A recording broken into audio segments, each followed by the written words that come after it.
Message de Pierre Rollinet, déporté NN, matricule 11 902, à l'occasion de la journée du souvenir des victimes de la déportation, le 26 avril 2020. Chers amis, cette année nous sommes tous confinés et limités dans nos déplacements en raison de cette pandémie. Les cérémonies annuelles de la Journée nationale du souvenir des victimes de la déportation sont de ce fait réduites au strict minimum. Ce n'est pas une raison pour oublier.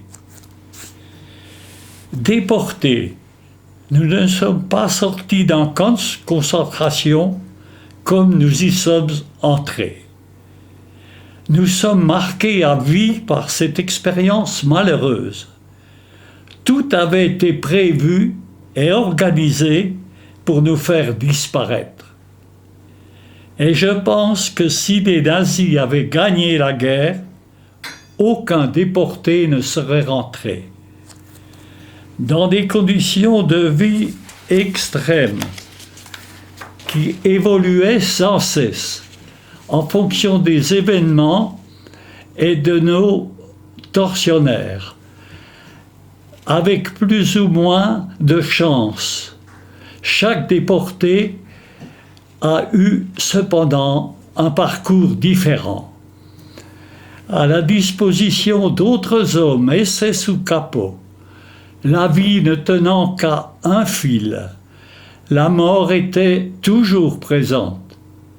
J'ai passé toute une nuit, nu, couché sur le sol, après avoir été trempé dans un bain désinfectant, le regard fixé sur les étoiles en entendant les gémissements des mourants, et je n'ai jamais pu l'oublier. Considérés comme des animaux, nous avons cependant su nous organiser et résister. Notre fraternité et notre solidarité ont permis à certains d'entre nous de survivre à ce régime atroce.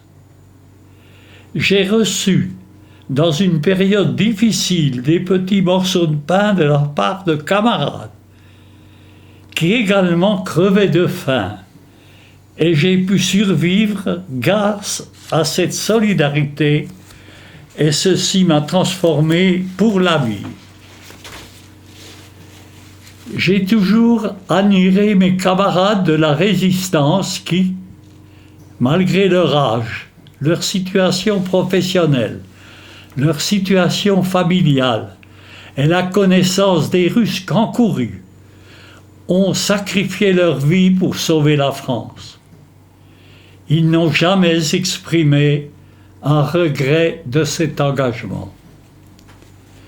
Pour éviter que cela ne recommence, certains rescapés ont décidé de témoigner afin que le monde connaisse nos conditions de vie et d'expliquer comment des hommes, dans un pays civilisé, ont pu se laisser conditionner par le nazisme et commettre des crimes inimaginables. Pendant ces 75 dernières années, le site de Nasswiller-Struthof est devenu, grâce aux engagements de l'État, un ambassadeur de la mémoire nationale, de la déportation et de la résistance.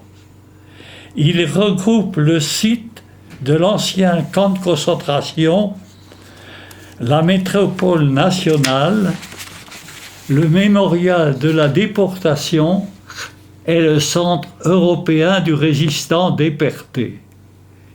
Il a été, en 2019, visité par plus de 200 000 visiteurs, dont 100 000 élèves.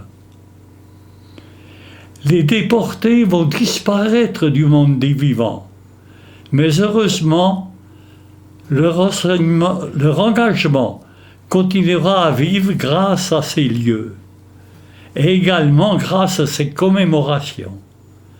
Se souvenir aujourd'hui et demain, c'est non seulement faire mémoire de ceux qui ont résisté au joug nazi et ce qu'ils ont enduré au péril de leur vie, mais également s'interroger sur l'homme et sa capacité de se fourvoyer. Comme vous le savez, l'histoire ne se répète pas, mais elle peut parfois bégayer. Je vous remercie.